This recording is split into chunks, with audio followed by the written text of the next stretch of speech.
people can tell what your intention is a long ways away. If you're checking boxes, if you're just doing the scorecard just to be like, all right, that person's worth 10, that activity was worth 5, I sent 2 notes out today, that's worth 2. Like, it's like, okay, what was your real intention in what you were trying to do? On the flip side of it is that I'm going to use John Hill as an example. John Hill's a coach, and John and I talk, I don't know, once every 3 months or so. But I can tell when that phone call comes through, I am so excited to talk to John Hill. John is one of those ones that I know the reason he's calling me is not to check a box, not just because, it's because we haven't talked recently. He wants to know what's going on in my life. I want to know what's going on in his life. And it is really good energy. It's a good relationship.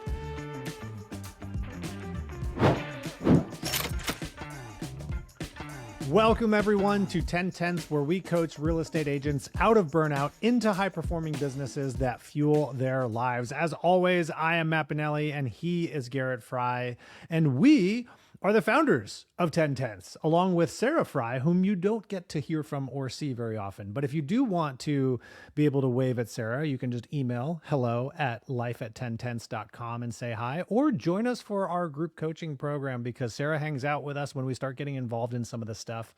And even with this event that we are still teasing out as we're working on it, she'll probably be there too. So if you want to meet Sarah, you got to come join us at a deeper level. And that's my hook for you all today. Welcome to the podcast. Come meet Sarah. Yeah. Sarah's awesome. Sarah is awesome. Very much worth it. So I love it. How you doing, Sarah? For that, Matt. That's good. Good morning, sir. How are you today? Doing great. Oh, I forgot to mention, if you guys want to learn about everything, just go to 10tenths.co. It's all there. Got it. I'm doing great, man. Business coaching, real estate coaching. Doing great. We've had a good week here, right? Like your daughters share a birthday with my wedding anniversary. And so May 19th is a very special day in the Fry household and the Bonelli household. And so it's been a good week.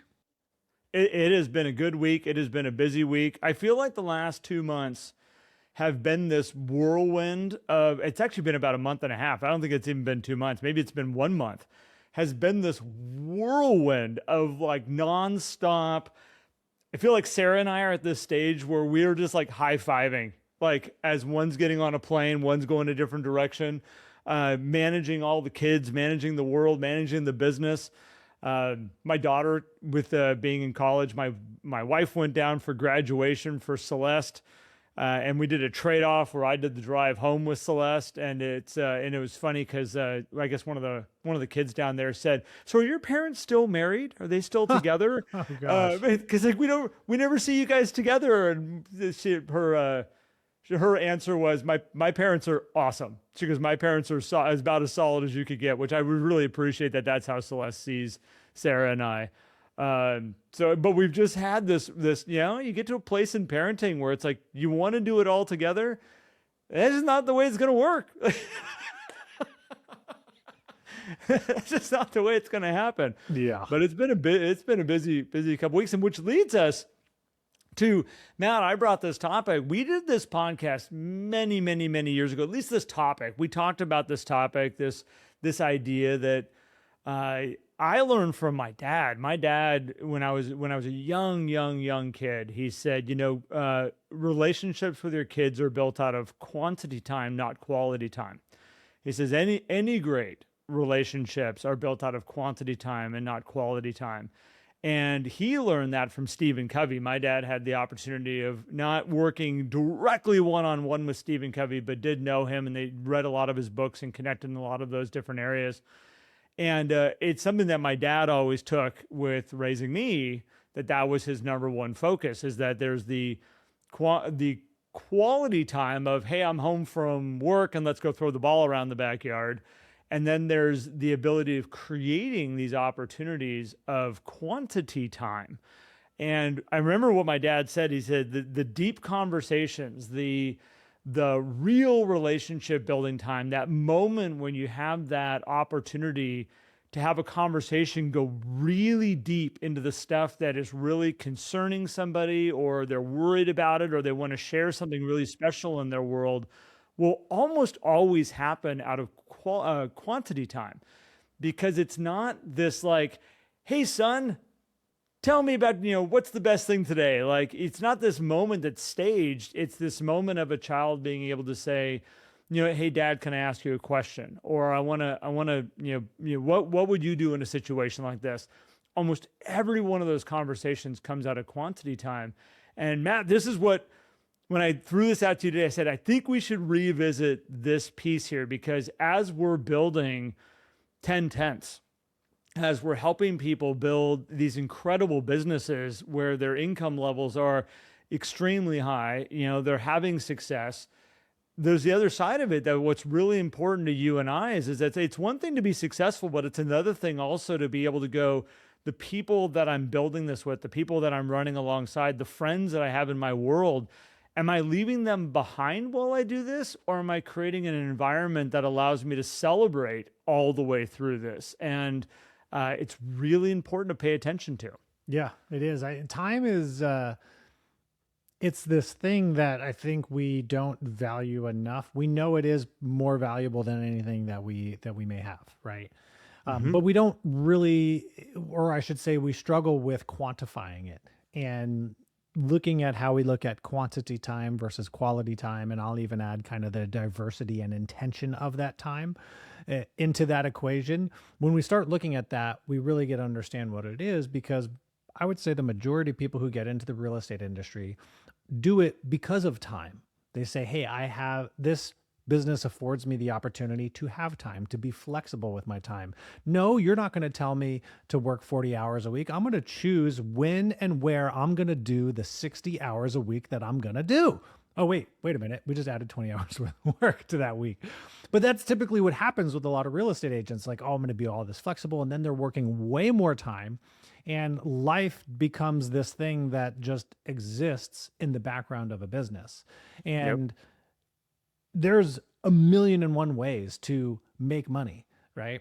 So why choose a business that potentially requires a lot of your time in different areas if you're not going to then figure out, how do I buy back my time in this business so that I can have this quantity time and quality time with the people that I care about? And then Garrett, we're going to take this today too and translate this into like, how does this actually work in helping you attract more business with your relationships that are outside of your family too, because that matters as well. And how you show up for people will feel that. And that's who the people they choose to do business with are, the ones that actually care and take time for them. They're going to take time for those people on the other side of it. Well, what's been really fun with this, so any of you that follow me on Facebook, and by the way, any of you that are listening to this and you're like, well, I want to talk to Garrett and see what Garrett's world is like, please join me on Facebook. You're welcome. Just hit that friend button and I will typically friend you back unless you look like a robot. But with that being said, if you want to come this direction, I just did an incredible trip with my daughter. I actually did 2 incredible trips with my daughter. So I have twin girls. They're 22 years old. And I shared on a podcast here a while back going to Japan with my daughter, Jocelyn. If you want to meet Jocelyn, we actually did a podcast with Jocelyn here a while back, specifically on her vision board and how she creates her world around her. But I got to have a great trip with Jocelyn through Japan. Came home, had a couple weeks to kind of decompress. And but there was another trip that was in the works, which was I had asked my daughter, this is kind of like a closing the loop on a trip. When she went to college 4 years ago, I said, you want to do a road trip down, to Texas, and we can see a whole bunch of stuff on the way, kind of me having a way of closing out a time of her living in our house. Again, I still think this is way more about me trying to like be okay with her leaving back then. As you talk to her, you're like, wait a minute, this has been about me the whole time. This is all about me. It's not about you. And then about 6 months ago, I got a hold of her and I said, do you want to close the loop? I said, I know you're coming home. I know you're done with college. And there was this moment that she was like, I'm going to drive home because I want my car back. And I said, do you want to do it again? Like close this loop on this whole thing and I'll come down and I'll meet you and we'll do, take a different route home, see different stuff. What was really interesting is the people that have reached out to me on Facebook. And I've had people reach out through phone calls. I've had people reach out through texts. I've had people DM me. I've had people message me. I've had people, comment on the photos about my relationship with my daughters. And I think, a lot of people, and how they perceive it and how they look at it, what they don't see is if we go back before my kids were born, Sarah and I wrote a list of goals of what we want our life to look like, as we knew we were planning on bringing kids into the world. And one of the things that we wrote on there was the type of people that we want to show up to these kids, the time that we want to give, the businesses that we want to build, but specifically build business and build wealth in a way that allows us to give this unusual amount of time to these kids. And it has been a goal for 23 years of my existence with my wife, 24 years, 25 years. We've been married for 25 years. It was right when we got married is when we wrote this out. And so I think one thing I want to tell everybody is that like that relationship that I have with my girls has been a goal in being, and my son also has been a goal in being planned for 25 years. It's not like all of a sudden I ended up in a place 25 years later, 22 years later with these girls going like, oh, I'm so grateful that I have this relationship that I have with them. And I want to encourage everybody out there as you listen to kind of this and what we share is that this is the difference of being intentional. This is the difference. I would say it's probably my number one goal. If I look at all the goals, Matt, I've ever written, it's been the one that I've held the most, like that is the most important thing ever to me. These children did not choose to be brought into this world. Sarah and I chose to bring them in. And now that they're in this world with us, like, what do they deserve from us? And I think that what I'm grateful for with the relationships in this idea of being able to give them a lot of my time, coaching their soccer teams, I had a family, Matt, I don't know if I ever said this to you. We had a family one time that came to us and they said, okay, we're trying to figure you and Sarah out. I said, what do you mean you're trying to figure us out? He said, well, you're at every school event. You're volunteering at everything that can be done in town that involve the kids. You're always at every birthday party, every event, every camping trip, They're like, do you deal drugs? I said, Yes. No, we don't do. He goes, as far as I can tell, we've only been able to quantify this down to you guys are drug dealers. That's the only thing we can figure out. When do they think that you're dealing the drugs, though? It's like, dude, I don't know. I don't know. When would I have time to do that? I'm a kingpin, Matt. I don't have my hands on it. But it's funny. I took it as one of the biggest compliments because I was like, it's interesting that it's something that's lost, I think, in a lot of the relationships out here today and with kids. And I would encourage everybody, make this a priority. No matter what age your kids are at right now, just stop and be like, how can I give more quantity time to these individuals because they deserve it and it will improve the relationships. And I will say, Garrett, I've never met a parent, young or old, that's ever said, gosh, I really regret spending time with my kids. On the same side of this, I don't want people to think, oh my gosh, now I need to figure out a way to spend more time, which might just put pressure on these other sides, because I grew up when I was younger, and this is pretty much all the way up until about halfway through high school. Like, my dad would leave for work before I woke up and a lot of times come home after I went to bed. Right. But that didn't mean we didn't have a relationship. There were other methods that he was able to make himself present for quantity time. Like I can't even count the number of letters that I would wake up to. I'd come down to where I would eat breakfast and there would be a letter from my dad. Maybe it was encouraging me for something or whatnot. And then when he went into a new job, this was about halfway through high school, and he still showed up in many other ways, by the way, but he made it a part of his role there. He said, okay, cool. I'm willing to do all this stuff, but if my kids ever have something, I'm there. And he never missed a track meet. He never missed, any other sports that I went to. My parents didn't ski, but they still walked up the mountain when I had ski racing. Like when that happened, They even drove me at night, which now as a parent, I'm just like, oh my gosh, they spent a lot of time just driving me to places.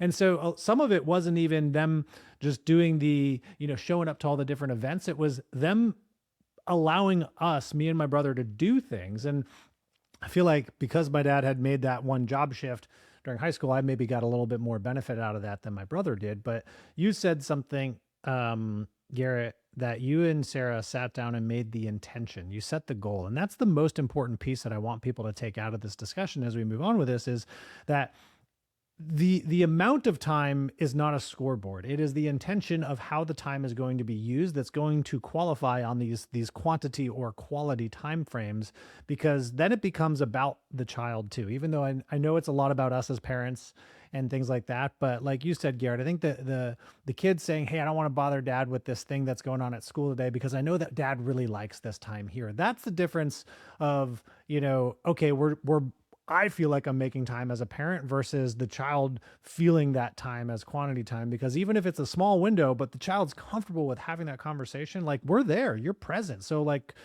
kudos to all of you who are still showing up in all these different ways. And if you're struggling, like, this is why we're having this discussion, because if you want more time, it's possible in this industry and many industries, by the way. My dad was a good example. So my dad was a national speaker, and he also ran a 250 agent office in Danville, California. He was busy. He had a lot of stuff on his plate. He had a lot of people that demanded his attention. He was on the road a good amount, so he would, fly out and teach around the United States.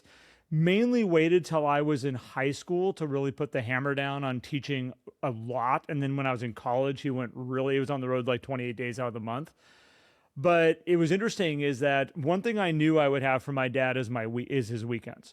My mom was in real estate. My dad ran the office, and it was one of those, took the weekends off. Weekends were with my dad, and we spent a lot of time together. The amount of times in San Pablo Reservoir outside of, San Francisco, outside of the Oakland Hills, I know that entire lake like the back of my hand, and the amount of times we fished there, and we would just go sit on the boat. I remember so many days just sitting on the boat, fishing with my dad. Now, unlike you, Matt, I didn't play sports. I didn't have a whole lot of extracurricular activities. I was pretty quiet, like outside of school. I had my group of friends. So there wasn't driving me all over the world. There wasn't taking me to ski practice. It was like, we got to go to the racetrack, and we got to go fishing, and we got to go camping together. And we would go do just a weekend run up camp, bring a friend and hang out. And my dad was really good about that. But the one thing he did that was the most powerful thing, he started walking every morning. And it was right around the time I was 8. He made it a thing. I'd wake up in the morning, he would, and walk and go get coffee. And right about that time, he said, "You want to come join me in the morning for a walk?" And at one point, I said yes. And my dad's philosophy, he said this to me many years later. He said, he never forced me to go for the walk. He always left it very open-ended. "Do you want to come join me this morning?" It was early, 6 a.m. to go for a walk. But it was never one of those things that he expected it to happen. He was just grateful for every day that I wanted to go for the walk. We walked all the way till I was 16 years old. Every morning, 6 a.m., we would go do that. And that was my quantity time that my dad would give to me. I still remember walking with our dog every morning. I still remember the drink that I would get at the coffee shop, because I didn't drink coffee back then. It's a vanilla moo. If anybody knows what a vanilla moo is, they're delicious. But it's like, it's frosted milk and vanilla. It sounds like vanilla flavored milk, maybe with the cow. Vanilla moo. It sounded great. But I remember that. So, and the conversation, some days we'd walk and we would say nothing at all. We'd make the whole trip, never even speak a word to one another. And then sometimes we would just talk the entire time. And those are quantity time moments.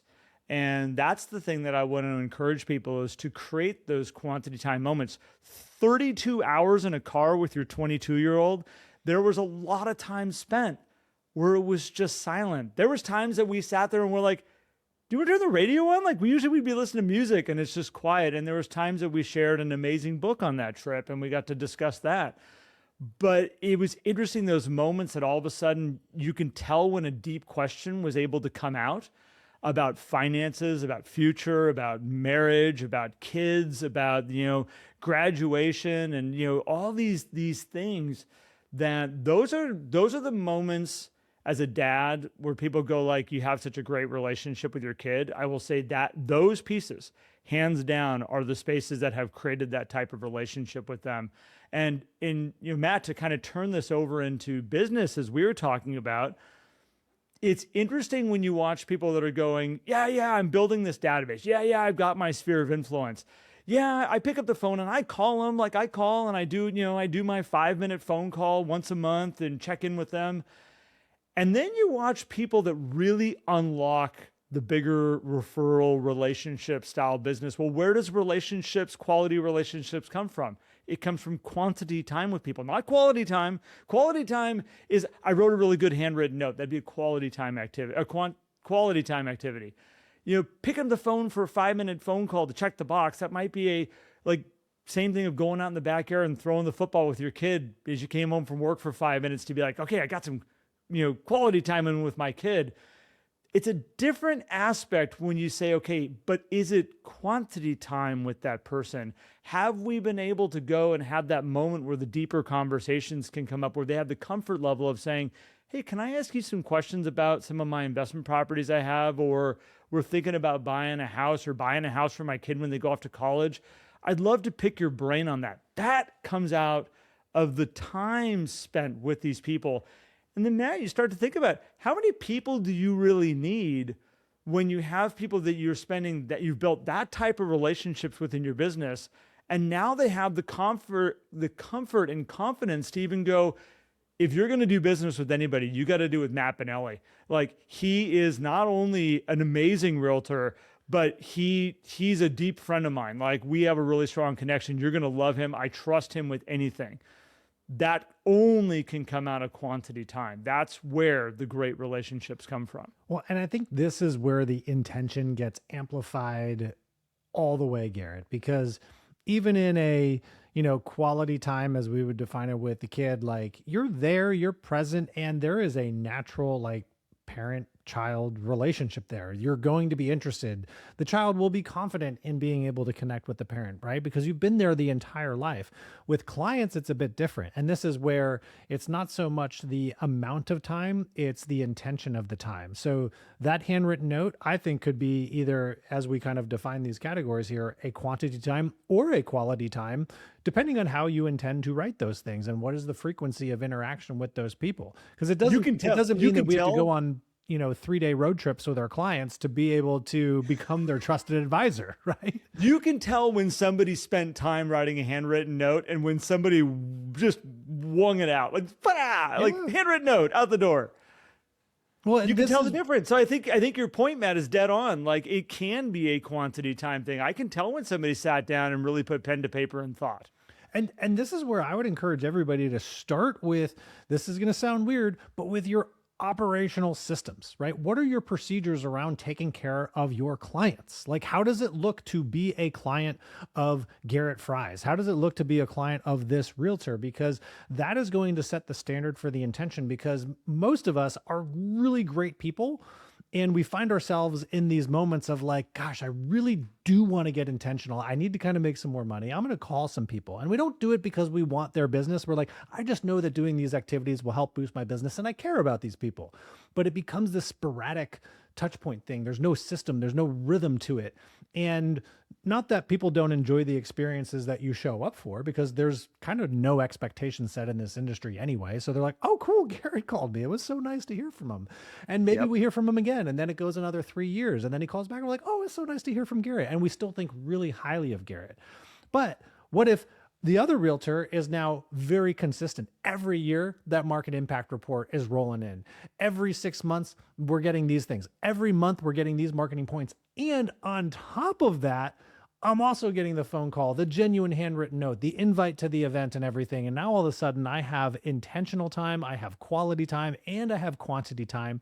And it's been afforded to that client through the operational procedures that are in place without putting the burden on the realtor. Because here's also the other part. If we want to have that quality time with our clients and have it with our kids, you got to figure out how you could buy back your time in your business while providing that experience so that you can have the time over here, because time is limited. There's only so much time. We all have the same 24 hours in the day, and we probably want to sleep a little bit. So, when your intention is quantity time with the right people, I will tell you this, and if anybody's ever been on the phone with me, this is a conscious thought that I had that runs through my head all the time behind the scenes, is I am giving this time to this person right now. And am I happy or am I frustrated with the time that I'm giving to this person that's in front of me right now? And every single coaching client that I have, I made the choice to want to coach them. I asked myself a lot of questions before getting into the coaching relationship to say, is this even, not money-wise, but is this a person that this is going to be a valuable use of my time? Or could I give this time to a different place in my life that's going to grow and build my life? And I think about it all the time, because that hour that I have, this hour that we're sharing, Matt and I right now, and creating something for all of you, I will never get this hour back. This is 1 hour in the life of Garrett Fry that can't be used in any other way. I can't reallocate it. I can't go have a do-over. I can't take it back. I only have one shot at it. My kid coming home from college, I can't do that again. I can't have her come home and be like, okay, have this great idea. It's going to be so much fun. We're going to go back to College Station. We're going to fly there, and then we're going to do the trip that we should have done all the way home. I can't go have a do-over in those moments. And so when you start having the intention of, if it's your clients and how you take care of them and the relationships that you want to build with them, you get to see down the road to these events and go, that is how I'm going to choose to use my time. That's going to be the best use of my time for this business and the relationships when I'm growing. If it's with your kids, you get to look 6 months down the road and go, she's graduating, and I'm going to make sure that I'm going to do this trip with her. Hopefully she says yes. Thank God she did. She's like, nah, Dad, no big deal. That would have hurt a little bit. But to have those opportunities. When Jocelyn called to say, do you want to go to Japan with me? I actually contacted a lot of people and said, it's an amazing thing. When your kid asks you if you want to go spend time with them one-on-one and go travel, I'm pretty sure the only answer should be yes. And hopefully you're in a position that you can say yes. Yeah. And again, were there a lot of reasons that I was in the back of my head going, I don't know if this is the right time to do this right now. It's a lot of money. All these things weighing over on me. But then I go back to, well, what was my intention that I set out 25 years ago of what it was to be a parent? The only answer is yes, you've got to go. And I think that, with your business, with your relationships, with all of this, I would encourage you to sit down and set a standard for what you want your relationships to look like. If you want to run a relationship referral-based business, I hate to say it, quantity time with the people in that database is one of the most valuable things that you can figure out. And sometimes it doesn't feel like real estate. Sometimes it doesn't feel like you're working. Dave Pepin, actually, if we want to point out an agent, Dave Pepin is probably one of the best ones I've seen at this. And his intentions, lunches and breakfasts and coffees. And the whole thing is that's what gives me face-to-face time, quantity time with these people. He doesn't look at it as quantity time, but that's really what he's given to them. And he builds incredible trust, which allows him to do 70, 80, 90 sides a year. So much of trust right there, as you said, it is showing up at a certain rate of frequency, I'll call it. And I don't have an answer as to what is the right thing. I mean, yes, there's marketing equations that you can look at. It's like, this is how many touches you want to have per month. And I think that we should have those things in our business. But what you're describing that Dave does, it's, trust is built over these things. We talk a lot about first impressions and all these things, but if you continually show up and actually care about the people that are there, you don't have to do it for, and this is why I think procedures are very important, because you don't have to do it for 500 to 1,000 people in your database, but you actually can do it for that number of clientele through procedures that you have in your business. And then you can have your small group, 10, 20, maybe you max it out to the Dunbar number of 150 of people that you actually show up for and pay attention to and build relationships with. And this is not a quid pro quo. Part of this is, and every parent knows this, like, this is not I'm going to provide this time so that they give it back to me. Absolutely not. I'm going to provide this time because I care about this person and I want to bring them value. Period. Full stop. It just so happens that the result of doing that typically is some nice things in your business, because then people start caring about you. But the minute you start to make it, I'm doing this because I want this person to come back, now you're just marketing or you're advertising. That's what you're doing at that point. And at a certain quantity, it can work, but it's not really building a true relationship-based business where you can allow yourself to buy your time back. Because those instances, Garrett, like with what Dave does, sure, doing lunches and coffees takes a lot of time, but that also affords him the ability to have a lot of other time because those people trust him so much. They're not on him 24/7. He's not getting all the phone calls and the emails and the demands that other agents are getting because they trust him. That's a beautiful thing. Well, you were talking about like, well, how much of it should I do? Like, is there a quantifiable number of like how many touches? And this is where it gets really kind of, I've always said it's really tough to put a number on some of that stuff to say like, oh, with this many touches to this, database, you're going to get this many results out of it. Because at the end of it, what we said at the very beginning of what is your intention, people can tell what your intention is a long ways away. If you're checking boxes, if you're just doing the scorecard just to be like, all right, that person's worth 10, that activity was worth 5. I sent 2 notes out today, that's worth 2. Like, it's like, okay, what was your real intention in what you were trying to do? On the flip side of it is that I'm going to use John Hill as an example. John Hill's a coach, and John and I talk, I don't know, once every 3 months or so. But I can tell when that phone call comes through, I am so excited to talk to John Hill. John is one of those ones that I know the reason he's calling me is not to check a box, not just because it's because we haven't talked recently. He wants to know what's going on in my life. I want to know what's going on in his life. And it is really good energy. It's a good relationship. And it comes out of like when we do get a chance to talk, it's not a, hey, boom, here and there, gone real fast. It is actually a quantity time conversation that when I talk to him, I want to stop and talk for 15 minutes. The trust level that I have with him, the confidence level I have with him as a person is extremely high, and vice versa. And I think that, when you look at your database, when you look at building a referral relationship style business, look at that core database and really ask yourself, first off, who are the people that I actually want to spend that amount of quantity time with or give those type of quantity activities to? Because it doesn't have to be everybody. And if you're trying to build that list too big and force that number, that is not a great use of your time. It's not a great use of your energy. It feels forced. It feels out of whack. And the cool part is that if you really take the time to learn, when you do get these moments to contact these people, to talk to them, you get to engage with them in a way that really makes the biggest impact to them. For instance, my wife many, many, many years ago said, "Don't get me flowers." And that, by the way, is a very normal thing for people to get for the people that they love. It's nice to be able to come and be like, flowers. And it all started because we had this rose garden in front of our house. I think it was like 35 rose bushes in the front of our house. And she was like, if you ever spend money on flowers, she goes, I will be disappointed because we have all the flowers we need. Just bring them inside. Tell me you love me, whatever it is. But it's learning that love language with somebody. I think with your database and your sphere of influence, you're learning a love language with them. I know my kids' love language, by the way, is very different in how I treat them and how I show them that I love them and how I show up in their world. That can only come out of quantity time. Otherwise, you're just showing up for this quality activity of like, this is what I'm supposed to do. This is what's supposed to produce referrals, right, Matt? I'm supposed to, do a pop-by and drop off a little knick-knack and be like, hey, okay, I did that. Now I'm off down the road to my next person. Is there value in it and a touch in it? Yes. But to really unlock the big side of it, you got to understand what that person's language is. And this is where the really powerful referral business relationships take off. This is where the really powerful marriage relationships take off.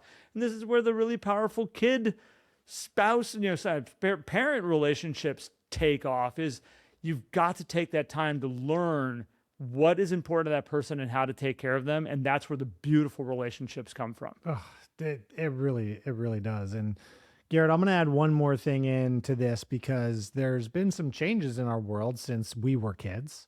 Right. Mm-hmm. And, when our parents were around, they were around, right?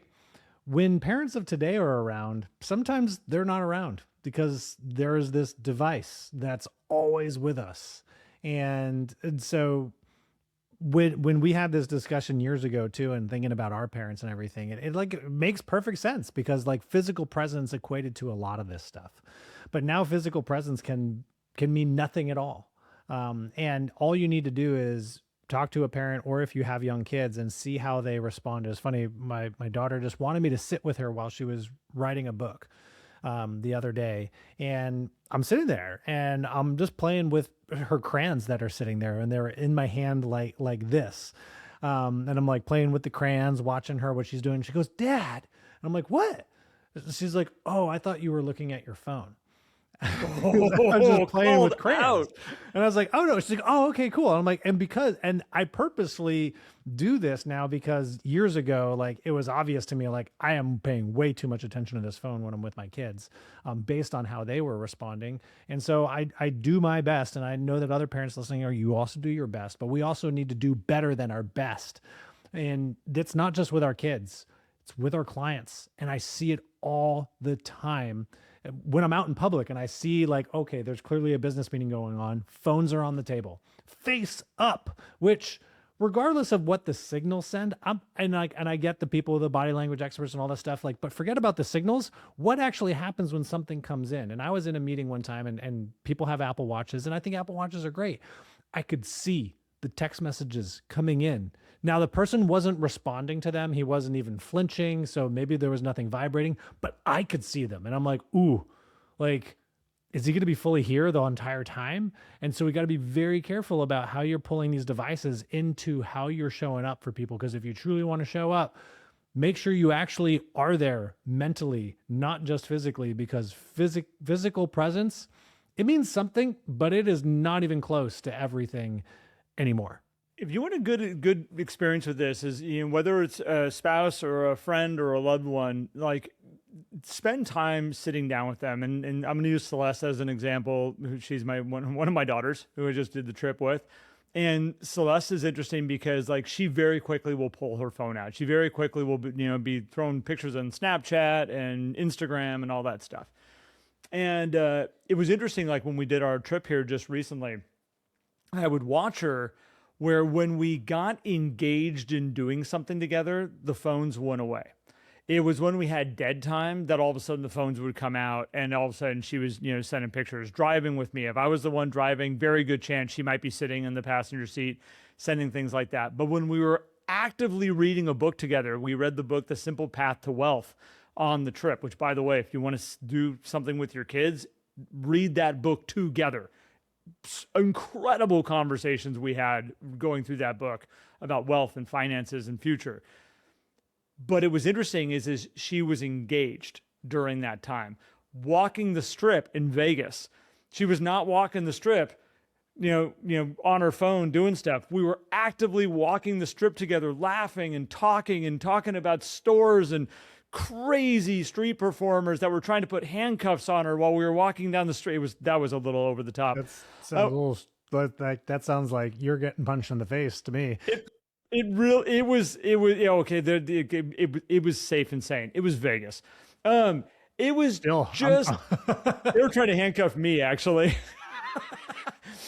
But going down the street, like we were actively engaged. We have active memories of that. That was something that we were both engaged in that moment, standing on the meteor crater in Arizona, actively engaged in a moment where we shared time and experience and got to sit there and walk and talk, no phones out, besides to take a picture of each other than the phones were back in our pockets, and just absorbing this time together. Cadillac Ranch, talking about the ridiculousness of whoever decided, and there's probably more story on it, but who decided to bury Cadillacs nose first into the ground as a tourist attraction.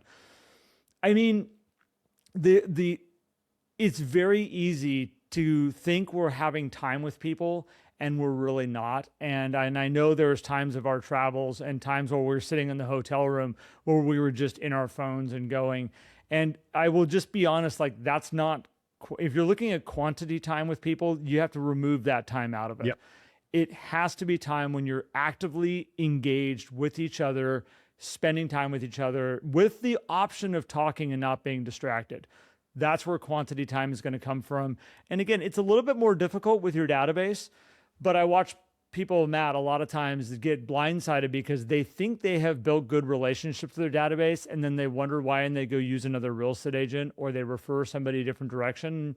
And usually it's because we've done check the box activities with them, but we really haven't built the relationship with them. And that's a different intention. And I want to encourage everybody, move that direction. Yeah. It'd be the most powerful thing you can do. I agree. So focus on Matt, that. I appreciate you circling back around on this with me, because again, many years ago we talked about this, and here we are probably 6-7 years later after having that initial podcast, coming back around. We have had very different life experiences. You've had kids that have entered the world since we have done that podcast. I've had more experiences with my family and my kids and my relationships since that time. So fun to kind of come back to this. And for all of you who are listening to this, business should fuel your life, not consume it. And it's one of the most important things that we pay attention to in what we're building, where we're growing, how we're helping people live the best lives they possibly can. And if that sounds good to you, come check us out, find us on YouTube, come download our app, come to a free trial into our 11 Circle coaching. You can come and check that out. We'd love to have you there. And we have the coolest group of people that like hanging around Matt and I. That's the group that's in there. And we appreciate all of you who are in our world and all those that are yet to be in our world. And thank you for tuning in. Thank you for listening. Matt, thanks for kicking around this topic with me. Thank you. And thank you, everybody. And look forward to seeing you again very soon. Have a great day. Thanks, everybody.